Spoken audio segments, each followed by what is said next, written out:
ಚಿಕ್ಕಬಳ್ಳಾಪುರದಲ್ಲಿ ಗ್ಯಾರಂಟಿ ಯೋಜನೆಗಳ ಅನುಷ್ಠಾನ ಪ್ರಾಧಿಕಾರದ ಅಧ್ಯಕ್ಷರು ಎನ್ ರಮೇಶ್ ಅವರ 73ನೇ ಹುಟ್ಟುಹಬ್ಬವನ್ನು ಅರ್ಥಪೂರ್ಣವಾಗಿ ಆಚರಿಸಲಾಗಿದೆ. ಸಾಮಾಜಿಕ ಸೇವೆಯ ಮೂಲಕ ಹುಟ್ಟುಹಬ್ಬವನ್ನು ವಿಶೇಷವಾಗಿ ಗುರುತಿಸಿಕೊಂಡ ರಮೇಶ್ ಜಿಲ್ಲಾ ಸರ್ಕಾರಿ ಆಸ್ಪತ್ರೆಗೆ ಭೇಟಿ ನೀಡಿ ರೋಗಿಗಳಿಗೆ ಹಣ್ಣು ಹಂಪಲು ವಿತರಿಸಿದರು.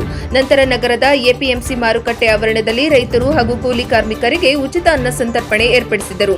ನಂತರ ಸುಲ್ತಾನ್ಪೇಟೆಯ ಶ್ರೀ ಸಾಯಿ ದ್ವಾರಕಾಮಾಯಿ ವೃದ್ಧಾಶ್ರಮಕ್ಕೆ ಭೇಟಿ ನೀಡಿದ ಅವರು ವೃದ್ಧರೊಂದಿಗೆ ಕೇಕ್ ಕತ್ತರಿಸಿ ಊಟದ ವ್ಯವಸ್ಥೆ ಮಾಡಿ ಹುಟ್ಟುಹಬ್ಬವನ್ನು ಅರ್ಥಪೂರ್ಣವಾಗಿ ಆಚರಿಸಿದರು. ಈ ವೇಳೆ ಮಾತನಾಡಿದ ರಮೇಶ್, ಮನುಷ್ಯ ಖಾಲಿ ಕೈಯಲ್ಲಿ ಬರುತ್ತಾನೆ, ಖಾಲಿ ಕೈಯಲ್ಲಿ ಹೋಗುತ್ತಾನೆ. ಆದ್ದರಿಂದ ಸಂಪಾದನೆಯಲ್ಲಿ ಒಂದು ಭಾಗವನ್ನ ಬಡವರ ಸೇವೆಗೆ ಬಳಸಬೇಕು. ಒಂದು ಕೈಯಲ್ಲಿ ಮಾಡುವ ದಾನ ಇನ್ನೊಂದು ಕೈಗೆ ಗೊತ್ತಾಗಬಾರದು. ಸ್ವಾರ್ಥ ಭಾವನೆ ಮನುಷ್ಯನನ್ನ ನಾನೇ ಎಲ್ಲವೂ ಎಂಬ ಮನೋಭಾವಕ್ಕೆ ತಳ್ಳುತ್ತದೆ. ಇತರರಿಗೆ ಸಹಾಯ ಮಾಡುವುದರಿಂದ ಮನಸ್ಸಿಗೆ ತೃಪ್ತಿ ಸಿಗುತ್ತದೆ ಎಂದು ಅವರು ಹೇಳಿದರು. ಎಪಿಎಂಸಿ ಮಾರುಕಟ್ಟೆ ಹಿರಿಯ ವರ್ತಕ ಕಣಜನಹಳ್ಳಿ ಕೆಬೀರ್ ಸುರೇಶ್ ಮಾತನಾಡಿ, ರಮೇಶ್ ಅಣ್ಣ ಅವರು ರೈತರು ಮತ್ತು ಕೂಲಿ ಕಾರ್ಮಿಕರಿಗೆ ನಿರಂತರವಾಗಿ ಅನ್ನ ಸಂತರ್ಪಣೆ ಮಾಡುತ್ತಿರುವುದು ಅವರ ಸಾಮಾಜಿಕ ಕಾಳಜಿಯನ್ನು ತೋರಿಸುತ್ತದೆ. ಯುವಕರು ಕೂಡ ತಮ್ಮ ಹುಟ್ಟುಹಬ್ಬವನ್ನು ಈ ರೀತಿಯ ಸೇವೆಗಳ ಮೂಲಕ ಆಚರಿಸಬೇಕು ಎಂದರು.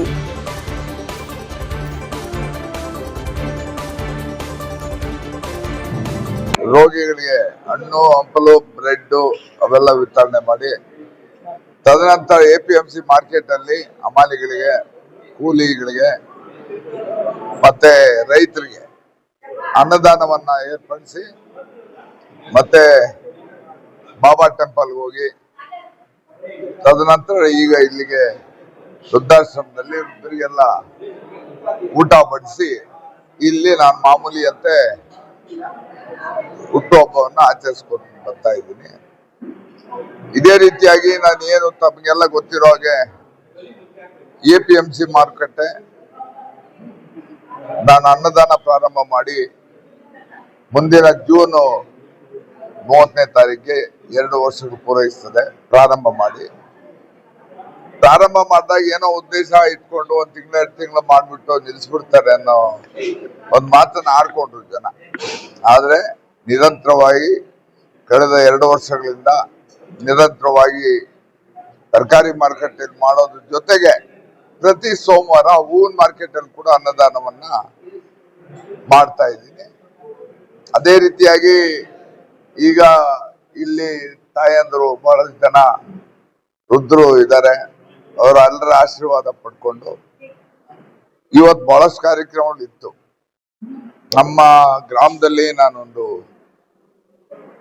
1ನೇ ಮಹಡಿ ಹಾಲು ಉತ್ಪಾದಕರ ಸಹಕಾರ ಸಂಘದಲ್ಲಿ 1ನೇ ಮಾಡಿ ನಮ್ಮ ತಂದೆ ತಾಯಿ ಹೆಸರಲ್ಲಿ, ನಮ್ಮ ತಂದೆ ಅಂಗಡಿ ನಾಡಪ್ಪನವರು, ತಾಯಿ ಬಯ್ಯಮ್ಮನವರ ಸ್ಮರಣಾರ್ಥ ನನ್ನ ಸ್ವಂತ ವೈಯಕ್ತಿಕವಾಗಿ ಒಂದು ಉಚಿತ ಕಟ್ಟಡವನ್ನ ನಾನು 1ನೇ ಮಹಡಿ ಕಟ್ಟಡನ ನಿರ್ಮಾಣ ಮಾಡಿಸಿದ್ದೀನಿ.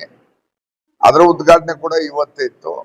ಆದ್ರೆ ಕಾಲಾವಕಾಶದ ತೊಂದರೆಯಿಂದ ಅದನ್ನ ಮುಂದಿನ ವಾರ ನಮ್ದು ಮದುವೆ ಕಾರ್ಯ ಇದೆ ಮನೆಯಲ್ಲಿ, ಅದು ಮುಗಿದ ನಂತರ ಅದು ಪ್ಲಸ್ ಇನ್ನೊಂದು ಕಾರ್ಯಕ್ರಮ, ಗರ್ಭಿಣಿ ಸ್ತ್ರೀಯರಿಗೆ ಉಚಿತ ಸಾಮೂಹಿಕ ಆರೋಗ್ಯ ತಪಾಸಣೆ ಮತ್ತು ಸಾಮೂಹಿಕ ಸಂಬಂಧ ಅನೇಕ ವರ್ಷಗಳಿಂದ ಮಾಡ್ಕೊಂಡ್ ಬರ್ತಾ ಇದ್ದೀನಿ.